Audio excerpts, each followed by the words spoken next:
Hi there, it's David Young, the Resourceful Coach, and it's New Year's Eve here in the UK, and we're going to talk about your New Year's resolutions. Okay, and what we're going to talk a little bit about how I see golfers play a round of golf, a little bit like that decision they make on January 1st, where you set out those tasks, set out those goals, and that's a little bit how we play a round of golf.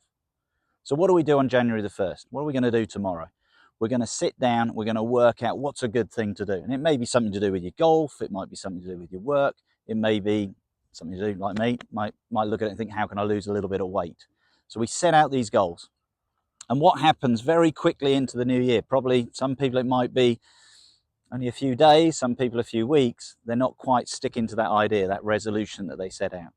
And that's a little bit how I see people play a round of golf. Okay, we're going to split this into two parts, this particular lesson. So in a round of golf, you have 18 holes, and I want you to think of them as 18 mini challenges. Your New Year's resolution, we've got 12 months, we're going to think of them as 12 mini challenges as well. Okay, and let's go back to the round of golf, because here we're here to improve your golf. That's more important. So what I see a lot of the time is people, and we've all done it, I've done it, you start off a bad round of golf, you maybe drop 3 or 4 shots in the first 4 holes over the front 9, and you're not having your best day, okay? But what I see a lot of the time, and this is down to whoever designed the idea of the scorecard of the back 9 and the front 9, is the player looks at it and thinks, I'll pick it up on the 10th tee, I'll pick it up on the back 9. Now here's the key thing. Take it as 18 mini challenges. If the first 3 holes haven't gone so well, rather than wait until you start the back 9, the 4th tee is the start of your new round, okay? That's what you've got to look at. You've got to decide, now is when I'm going to start again. Don't wait for another 6 holes, because relative to your handicap, you might drop another 4 or 5 shots.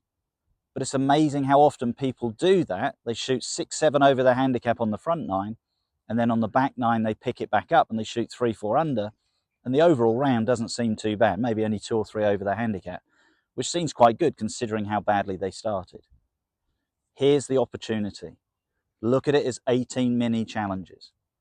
Each hole in its own right is a mini challenge. If you want to take it a step further, each shot you play is its own challenge. But let's break it down to those 18 holes. See where you are after 3 holes. If it's not going so well, think, right, let's start afresh. Let's start a clear idea when I walk onto that 4th tee.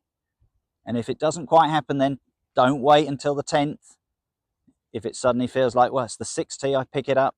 If you're doing that, you're picking it up 3 or 4 holes earlier than we said.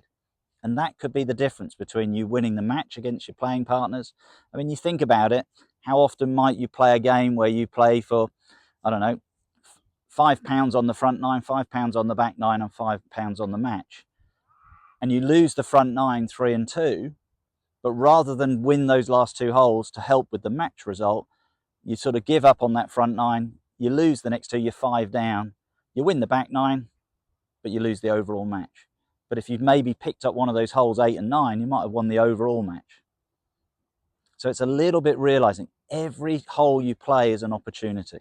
Now, if we look at our New Year's resolutions, if you get into January and 2 weeks into it, it hasn't gone well, don't wait until January the 1st next year. Look at it and think, okay, February the 1st, can I reset those goals? And can I be a little bit more determined to get those things right? So the idea today, and you can, again, write those sort of resolutions to help with your golf. Work out what you're going to do. Is it going to improve your mind? Is it going to improve your short game? Work out how you're going to do it. Set out a little plan, and at the start of each month, think, how well am I doing to achieve that? And when you're playing your round of golf, look at the start of each hole and how well you're playing and how you're going to do well on that next hole. And if you can, you'll be amazed how that round doesn't seem to be 2 different 9s. It might not be great for the first 4 holes, but the next 14 are a lot better. And that might be the difference where you get that £5 off your mate when you walk off that 18th green. I hope you enjoyed today's tip. Look forward to seeing you in the new year. Use this New Year's resolution tip to help you, and share this with your friends. And let's have a great 2025 year on the golf course.